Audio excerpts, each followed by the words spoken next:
And Shaw Story takes a three-pointer, and it's good. The foul. Wow.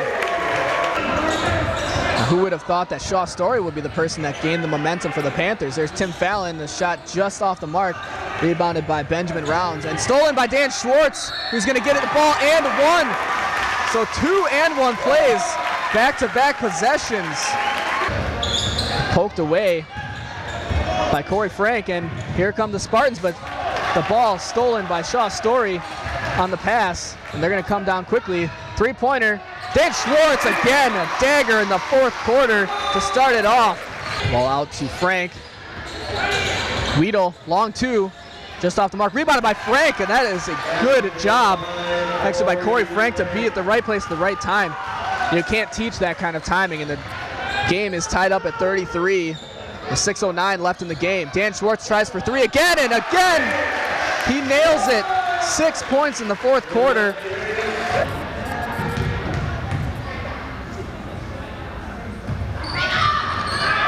So rebounding for the Panthers is huge. So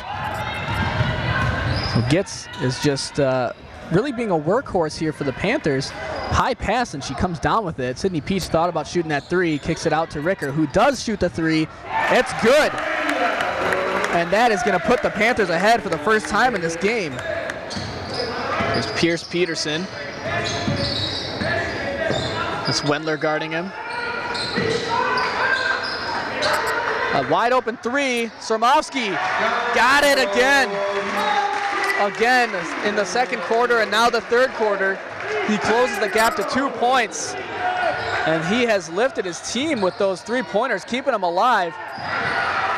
But Dan Miller answers right back with his first points of the night. Dan Miller protecting that ball against Dan Schwartz. Wolf passes out to Miller, open for three. Somehow that bounces in, and Dan Miller has 5 points all in this quarter. So that's killing the Panthers right now. That three-pointer extends it back to a 7-point lead, with 32 seconds left in the third. The Panthers need to answer. Schwartz passes it to Srmovsky from the same spot, and he answers right back. And that's 6 points in the third quarter. Closes it to 4 points with 16 seconds left. Points for Dan Miller now. Minute 35 to go. Tim Fallon inside to McCauley. Nice give and go. Srmovsky steps back for three. Off the mark, rebounded by Srmovsky, who puts it back up and in, and a foul. So Srmovsky now with 2 points in this quarter and 11 total. He'll look to complete the three-point play and close this to a 10-point gap. And the second one no good as well. Dan Schwartz with the rebound, down to 30 seconds. Dan Schwartz long three, just pulls up and knocks it down. 10 points in the fourth quarter for Dan Schwartz. 12 total points. There's the inbounds pass, deep to Srmovsky. He's gonna have to put it on, a miracle! No good, and Mamaroneck Grove is gonna come out from underneath a 10-point deficit, and they climb out of the hole and win this one on free throws from Crawford. Welcome to Oregon High School. I'm Eric Rogers, along with my cameraman Brian Hacker on Oregon Cable Access. We are here at Oregon High School where the 2-2 Oregon Panthers take on the 5-0 Monona Grove Silver Eagles. This is going to be a big game.